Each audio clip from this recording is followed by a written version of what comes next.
3. Ibu-ibu, ini ada scan barcode. Nanti bisa di scan kalau mau lihat videonya. Sebelum kita mulai, ibu mungkin membagikan.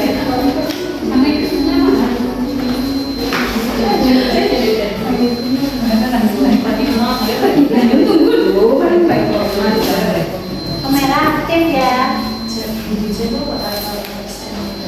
Boleh di scan dicoba. Oke. Boleh dicoba. Ini dia yang makan belum? Udah. Makan rumah. Tadi saya 3. Assalamualaikum warahmatullahi wabarakatuh.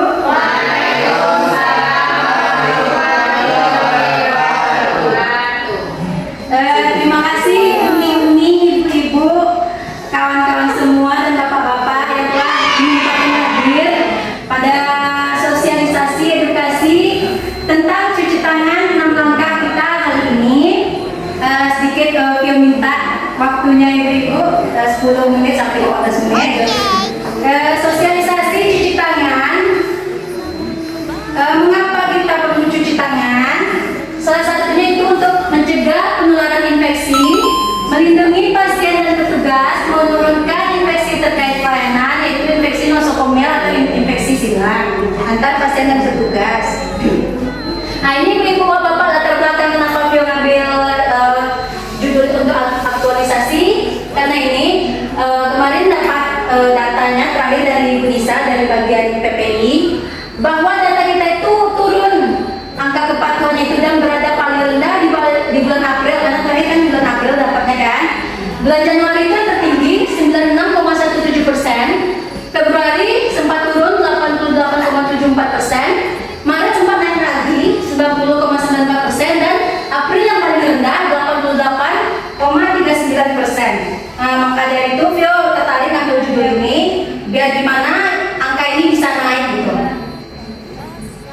Dan ada pun faktor penyebab ketidakpatuhan cuci tangan petugas kesehatan setelah saya lihat dan amati. Pertama itu manajemen waktu, karena beberapa terburu-buru bisa karena pasien ramai. Terus juga kadang di poli kan ada yang ke lapangan, jadi yang di poli sendirian, jadi mau cepat aja gitu kan. Yang kedua lupa, ketika beban kerja sama kayak tadi. Keempat fasilitas kurang, salah satunya ada Vio tengok wastafel kita ada yang airnya mati, ada yang sabunnya tidak ada juga yang alkohol tidak ada. Makanya kemarin juga berembuk bagian Rani mungkin sama bagian aset untuk meminta sabun sama alkohol, sama air juga dipastikan ada hidup. Dan setelah itu faktor penyebab ketidakpatuhannya salah satunya edukasinya kurang. Mungkin kita selama ini kurang ya dalam sosialisasi ke sesama kita, menjadi salah satu faktor penyebab ketidakpatuhan ini turun.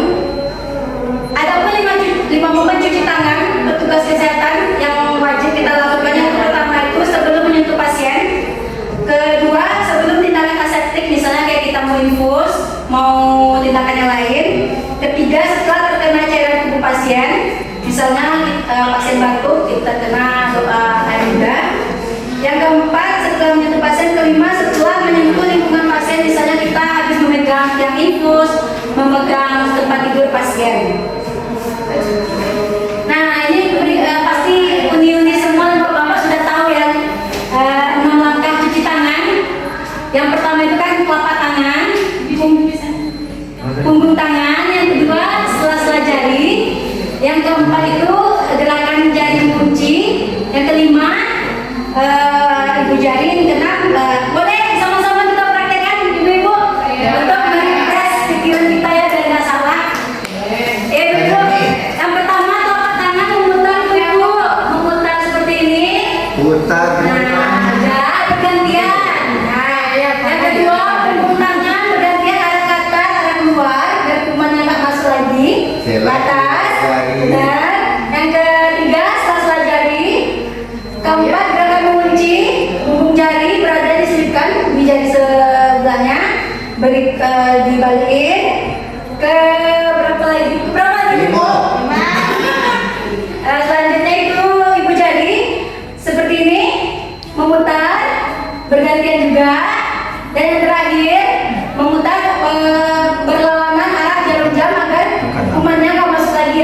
seperti ini.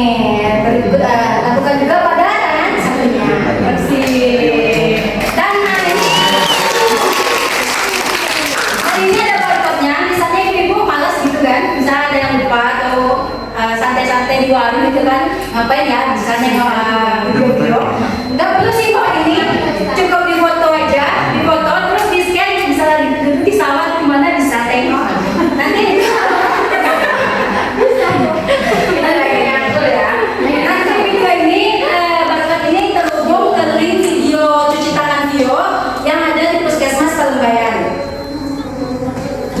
Nah ini Bapak Ibu, salah satu cara kita menekan faktor penyebaran tadi ya. Ini caranya pertama edukasi kayak sekarang ini kita lakukan sosialisasi ke teman-teman kita sejawat yang tahu ada yang lupa.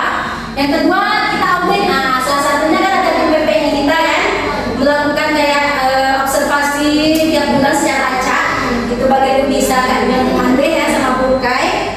Yang ketiga adanya umpan balik kayak kita diskusi nanti apa aja yang kurang misalnya contohnya misalnya kami itu bagian klaster 2 klaster wastafelnya rusak gitu kendalanya nanti bisa diteruskan ke bagian terkait gitu. Yang keempat handcraft dan sabun seperti tadi kalau di wastafelnya misalnya sabunnya nggak ada alkoholnya nggak ada bisa dihubungi bagian aset ke Kanesa. Nah terima kasih. Ibu ada yang bertanya boleh, misalnya ada yang kurang paham atau ada masukan boleh. Tidak ada. Reva ada yang bertanya Pak, boleh Pak? Oh ya, saran mungkin. Iya boleh Budi. Sabun cuci tangan biasanya ya gitu. Tapi biasanya ada sih diajarkan ada diajarkannya. Kalau diajarkan nggak boleh ya, karena itu akan mempengaruhi efektivitas lah sabun dalam membunuh kuman tadi. Nah jadi mungkin untuk kita semua kalau tersedia sabun jangan diajarkan ya. Sabun itu memang sabun itu murni. Jangan diajarkan pakai air akan mengurangi efektivitasnya. Berarti sabun Dalam membunuh kuman. Kan ide kita bisa apa tuh misalnya kita ke rumah makan, misalnya kan ke restoran kan terlalu encer itu ya.